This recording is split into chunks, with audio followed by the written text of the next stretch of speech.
I'm 21, finishing my junior year at a mid-sized university, and until last week, everything was going fine. My grades were solid, I had a good group of friends, and I loved my dorm. I was even finally getting along with my roommate after a rocky first semester. But now I'm sitting in my car in a Walmart parking lot, living out of a duffel bag, trying to figure out how the hell my life got flipped upside down by my own brother, someone who wasn't even supposed to be on campus in the first place. Let me back up. My younger brother, Jason, is 19. He graduated high school last year but didn't apply to college. My parents were furious about it, but Jason always found a way to charm his way out of trouble. He said he wanted to figure things out first, which in Jason speak meant playing video games until 4 a.m. and sleeping until noon. He and I were never especially close, but we weren't enemies either. Growing up, I just saw him as a bit spoiled. He never really got punished when he screwed up, while I was held to every standard possible. I assumed our paths would keep separating as I stayed in school and he drifted toward whatever. That's why I was shocked when he texted me out of the blue last month saying he wanted to come visit and get a feel for college life. I didn't love the idea, but I figured it would be a weekend at most. I had a midterm coming up, so I told him I'd only have time to hang out Friday and Saturday. He promised he wouldn't be a problem. He showed up late Thursday night, with 2 suitcases. I should have known then something was off, but I was tired and figured he just overpacked. I let him crash on the floor of my dorm, even gave him my pillow and extra blanket. My roommate, Casey, raised an eyebrow but didn't say much. Jason was polite at first, cleaned up after himself, stayed quiet. Then 3 days passed, then 5. That's when everything started unraveling. By the 6th day, I started getting side eyes from my RA. My dorm has strict rules, no overnight guests for more than 3 nights unless it's cleared in advance, and definitely no extended visits from people who don't attend the university. I knew I was already skating on thin ice, so I told Jason he had to leave. He shrugged and said, "I'll go tomorrow." Tomorrow came and went. He was still there. I reminded him again, firm this time, but he just laughed it off and said he was working on something. Whatever that meant. I came back from class the next day and found he'd rearranged my side of the room, moved my desk, opened my drawers, even washed some of my clothes and folded them, without asking. It was weirdly invasive, but I didn't want to explode. I just told him he really needed to go, that I could get in serious trouble. That's when he dropped the bomb. He wasn't planning to leave. Not for a while, anyway. He said he'd been crashing on people's couches back home, that things weren't going great with mom and dad, and he was finally getting inspired by being on campus. He claimed he was thinking about enrolling next semester and wanted to absorb the environment. I told him none of that changed the fact that he wasn't allowed to live in my dorm. He said I should chill out and let him stay a few more weeks, that no one would care if I just kept quiet. But people did care. Especially Casey. When I came back from class on Thursday, I found my roommate sitting stiffly at her desk, clearly fuming. She didn't even look at me. Later that night, she cornered me in the hallway and said, "You either tell the RA, or I will." I begged her not to. I promised Jason would leave the next morning. He didn't. Instead, I woke up and half my makeup was gone, my headphones were missing, and Jason was wearing my hoodie like it was his. I lost it. I yelled at him for crossing boundaries, and he told me I was overreacting. Said he borrowed the hoodie because he was cold and that the headphones were just lying around. He called me uptight and said I needed to loosen up. That was the final straw. I told Casey she could report it, I was done protecting him. But she didn't get the chance. Because the RA beat her to it. The RA showed up with campus security that same night. I guess someone else on our floor had already reported Jason. They'd seen him sneaking into the shared bathroom, using the laundry room, even eating in the dorm cafeteria using someone else's student ID. I had no idea he was doing that. Apparently, he'd struck up a weird friendship with a freshman down the hall who thought it was funny to help him blend in. They even gave him a fake name to use in case anyone asked, Kyle. Like this was all some kind of social experiment. So when the RA knocked on our door with security behind him, I already knew it was over. They asked who he was. Jason looked calm and said he was my cousin. That I'd cleared his stay for a couple of days. Then he smiled like he thought he could charm his way out of it. I could see it in the RA's eyes, he wasn't buying a word of it. They asked for ID. Jason stalled, said he'd lost his wallet. They asked again. That's when I stepped in and told the truth. That he was my brother. That he wasn't a student. That he wasn't supposed to be there at all. I figured being honest would help me. That maybe I'd get a warning, or some kind of write-up, but nothing serious. Instead, they asked me to come with them too. They took both of us to the campus housing office. It was 11 at night. I was tired, humiliated, and shaking from anxiety. Jason still had the nerve to crack jokes like we were getting sent to the principal's office for skipping gym class. The housing rep sat us down, pulled up my file, and said bluntly, I had violated the terms of my housing agreement. Repeatedly. They had reports from 2 students, plus a staff member, and now a written incident from security. This wasn't going to be a slap on the wrist. And then she said the words that turned my stomach inside out. We're revoking your housing privileges for the remainder of the semester. I couldn't speak. My ears were ringing. My brother kept shifting in his seat like he was finally realizing this was serious. I asked if there was anything I could do, plead my case, explain. They said I could file an appeal, but that it would take weeks, and I'd still have to vacate immediately. They gave me 24 hours to pack up and leave. Jason looked at me with wide eyes for the first time that night, like he was finally understanding what he'd done. He reached over to say something, but I stood up and walked out of the room. I didn't want to hear it. I spent the next 20 hours in a daze. I didn't cry. Not then. I just moved, tossed my books into boxes, shoved clothes into bags, stripped my bed. Casey didn't say a word. She packed her things too and told the RA she was requesting a new roommate. I couldn't blame her. I was radioactive now. Jason tried helping. He kept apologizing in that casual, half-hearted way he always did. Didn't think it'd get this bad, it was just a few days, why didn't you cover for me better? That one stung the most. Like this was somehow my failure to hide his screw-up. I didn't say much back. I was too exhausted, mentally and physically. The worst part? I had nowhere to go. My off-campus friends had tiny apartments or roommates of their own. I hadn't spoken to my parents in over a week. The last time we talked, it ended with my mom hanging up on me because I wasn't being supportive enough of Jason's situation. She thought I was being too hard on him. Said he just needed time. So yeah, I couldn't go home. Not after this. I ended up stuffing everything into my car, a beat-up old Honda that smells permanently like stale fries and air freshener. I texted a few friends and found one who said I could crash on their couch for a few nights, but after that I was on my own. Jason? He went home. Our parents welcomed him back with open arms, no questions asked. My mom even called me later that night, not to ask how I was doing or where I'd go, but to tell me I should have protected my brother better. She said it was my fault he got in trouble, that I should have just kept it quiet and looked out for family. I couldn't believe what I was hearing. I told her flat out that Jason ruined my living situation, my semester, and possibly my academic standing, and she was still acting like I was the one who needed to apologize. That's when the tears finally came. Not just because of what happened, but because I realized something I hadn't wanted to admit before. My family would always choose Jason. No matter what. The next few days were a blur. I was couch hopping, skipping meals, barely sleeping. I emailed my professors explaining I had a temporary housing situation and would try to keep up with coursework. Most were kind. One straight up ignored me. But then something happened that made it all 10 times worse. I got a message from the dean's office. Subject line, urgent conduct meeting. My stomach dropped. The email said I'd been reported for knowingly harboring an unauthorized occupant with intent to defraud the university. That phrase hit me like a punch to the chest. Intent to defraud. Like I'd orchestrated the whole thing. I showed up at the meeting the next day, heart pounding. They brought out a thick folder with printed screenshots, social media posts, messages, even dorm surveillance photos. My brother had documented everything. Posted selfies with dorm backdrops. Tagged locations. Replied to comments joking about how college was easy when you don't pay tuition. And in the comment threads? My name. My room number. My face in the background of one of his videos. They thought I was in on it. That we planned this as some long con to sneak him free housing and meals. I was speechless. I tried explaining it wasn't like that. That I told him to leave. That I never gave permission for him to stay past the weekend. But they weren't interested in what I said, I could tell. This wasn't a meeting. It was a prelude to punishment. The university was reviewing whether to place a disciplinary hold on my account. That would mean I couldn't register for classes next semester. Couldn't get transcripts. Couldn't even graduate until it was resolved. Meanwhile, Jason was back home, playing video games and acting like nothing happened. And my parents? They doubled down. When I told them about the disciplinary action, my mom got defensive and said the school was blowing it out of proportion.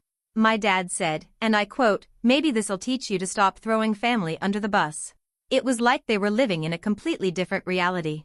That night, I slept in my car. I didn't even try to find a couch. I just sat there in the dark, engine off, hoodie over my face, thinking about everything I'd worked for, and how quickly it was slipping away. And all because my brother moved in without asking, and no one believed me when I said I didn't want him there. I woke up in the car the next morning with my back aching and my throat dry. But more than anything, I was furious. Something inside me had snapped overnight. I was done playing the quiet, responsible older sibling. Done letting everyone paint me as the villain while Jason floated through life like nothing stuck to him. So I decided to fight back. I started by gathering everything. Texts between me and Jason. The message where I told him to leave. A voice memo I'd recorded 2 days before we got caught, me begging him to pack up and go because I was going to get in trouble. He laughed it off, but that audio was gold. I even found a time-stamped photo on my phone of his suitcases by the door, from when I was trying to prove to him I was serious. I emailed all of it to the conduct office, along with a 2-page letter explaining everything, how I had no idea he was planning to stay long-term, how I tried to get him to leave multiple times, and how I had nothing to gain from sneaking my brother into a dorm room that barely had enough space for 2 people. Then I did something I hadn't planned. I posted my own story online. Not revenge, not even his name, but just the facts. I laid it all out, how my little brother crashed with me, refused to leave, and got me kicked out of my dorm. How my parents sided with him. How I was now facing academic penalties while he sat at home playing dumb. The post went viral within hours. People in my university's subreddit recognized the story immediately. Some of them had seen Jason around campus, using vending machines, sneaking into study lounges, even joking that he was enrolled in the School of Vibes. Comments flooded in, from students, alumni, even someone claiming to work in student housing. A few even offered to let me crash on their couch until I could figure things out. One comment stood out: "If this is who I think it is, I work with student affairs. DM me. You shouldn't be facing disciplinary action alone." I messaged them right away. By the end of the day, I was sitting in an office with someone who actually listened. She reviewed the evidence I had, nodded slowly, then said she'd seen this happen before. Siblings, partners, even parents trying to milk the system through students. But she said rarely had she seen someone as gaslit by their own family as I had been. She promised to escalate the case for a review, and to recommend that the disciplinary hold be removed immediately while they reevaluated everything. For the first time in days, I felt like I could breathe. But that wasn't the end. Because that night, Jason found my post. And he lost his mind. The messages started pouring in around midnight. First it was a simple, all caps WTF. Then another. And another. My brother had clearly found the post, and even though I never mentioned his name, he knew it was about him. And he was furious. He called me 20 times in a row. I didn't answer. Then he started texting. "You're seriously trying to ruin my life? Why are you making this public? Do you have any idea what you just did?" And then, my personal favorite. "Mom and Dad are gonna lose it when they find out." Oh, they found out all right. By morning, I had a voicemail from my mom. She didn't ask if I was okay. She didn't mention my housing, the conduct review, or where I was even sleeping. No, she was angry because her book club friends had seen the post and were asking questions. She said I embarrassed the family. Said I had humiliated Jason. That no matter what he'd done, I had crossed a line. "You don't air family business to strangers online," she said, like I'd posted some petty Facebook rant instead of the truth. I didn't call her back. Instead, I sent her a message with 2 words, "Ask Jason." An hour later, I got a text from my dad. All it said was, "Fix this." I didn't respond. By noon, Jason had taken to social media. He posted a long story about how people were turning on him and how he was just trying to get his life together and didn't mean to cause problems. He painted himself as the victim, said I'd overreacted, that I'd kicked him while he was down, and how family is supposed to be there for each other. He even claimed I invited him to stay long-term, that I encouraged it. I was furious. So I posted one screenshot. Just one. The voice memo. I didn't even caption it. Just uploaded the 10-second audio of me pleading with him to leave, saying I'd get in trouble. His voice, laughing, calling me dramatic. That was all it took. By the next morning, his comments section was full of people asking why he lied. Why he let his sister take the fall. Why he thought it was okay to jeopardize her housing and her degree because he couldn't be bothered to leave when asked. He went silent after that. But the damage to my reputation? Still lingering. A few classmates now looked at me weird, like I was a snitch. Some professors kept their distance. And my family? Totally cut me off. No calls. No texts. Just silence. And even though I was technically winning, my conduct review was reopened, and the hold on my account was lifted, I still felt alone. But not for long. Because that's when I got a message that changed everything. A woman I didn't recognize, saying, "I'm Jason's ex. I saw your post. There's something you need to know." Her name was Kayla. We'd never met, but I'd heard of her in passing, Jason's high school girlfriend who he claimed ghosted him after graduation. He always painted her like some flaky, drama-prone girl who couldn't handle his emotional depth. That already made me roll my eyes. But her message? That flipped everything upside down. She said she saw my viral post and recognized Jason instantly. The details, the behavior, it all fit. But what really got her attention were the comments where people mentioned him floating between couches and using people for housing. Apparently, I wasn't the first person Jason had done this to. Kayla told me that after they broke up, right after high school, Jason had bounced between her friends' apartments for months, pretending he was job hunting while secretly living off them. He'd tell each person something different. With one friend, he said he'd been kicked out by his abusive parents. With another, that he'd just broken up with a long-term girlfriend and needed a clean start. He played the victim in every scenario. He'd clean just enough to seem helpful, do favors, act grateful, and then slowly overstay, take over their space, and refuse to leave until they either kicked him out or ghosted him entirely. He'd guilt-trip people into letting him stay longer, sometimes saying he was depressed or couldn't afford the gas to leave. One girl even found him going through her laptop when he thought she was asleep. But here's the kicker, he wasn't figuring things out like he told our parents. He'd been avoiding applying to schools or jobs, bouncing from place to place, and when one situation dried up, he moved on to the next. I was just his next stop. His college phase, as Kayla put it. Her message ended like this: "I'm sorry you had to go through this. I wish I'd warned someone earlier. But now at least people know who he really is." I sat there, phone in my lap, feeling a new kind of anger. Not just at Jason, but at everyone who enabled this. My parents.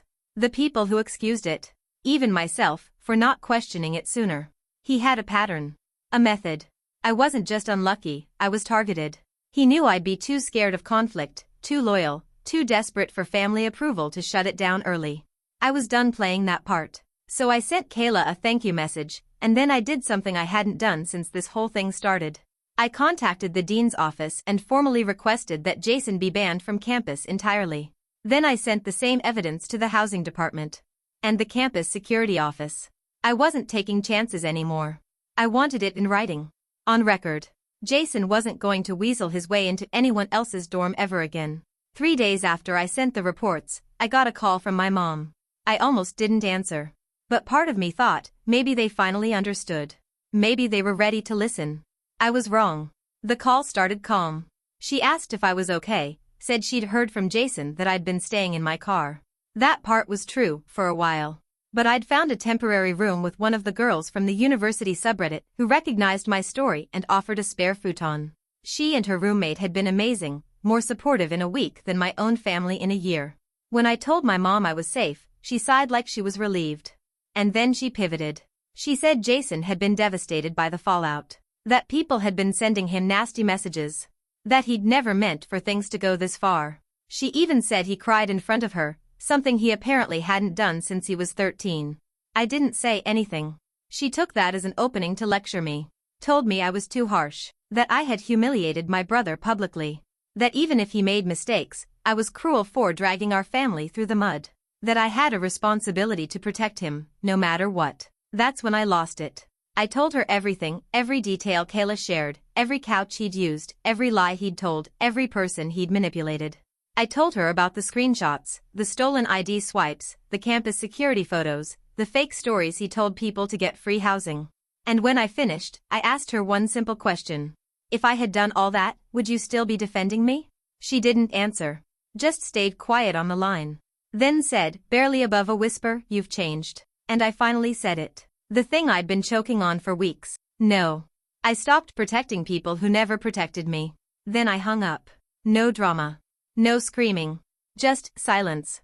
That was the last time I spoke to either of them. I didn't cry.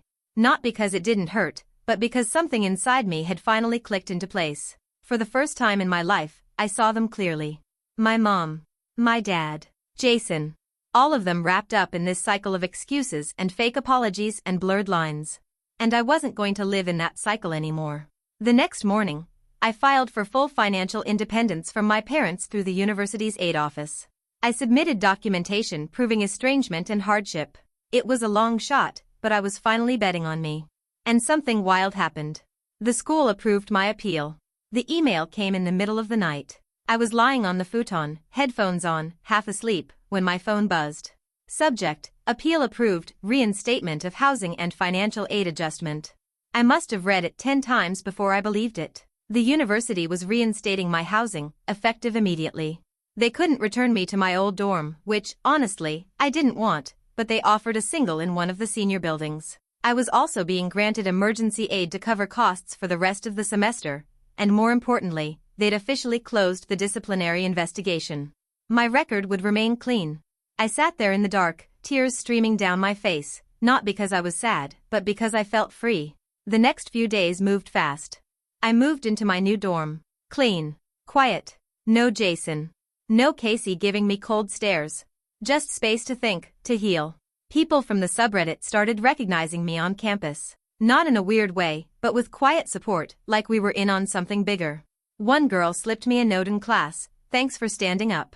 My sister's like your brother." I never had the guts. It hit me hard. And then, something unexpected happened. A staff member from Student Affairs called me in for a meeting, not disciplinary. It was a conversation. A real one. They asked if I'd be willing to help them create a workshop for RA training. Something about boundary setting and identifying red flags when students are being taken advantage of. They said my case showed how easily things could spiral. I said yes. Not because I wanted revenge, but because if what happened to me could stop it from happening to someone else, then maybe it was worth it. As for Jason, he's off social media.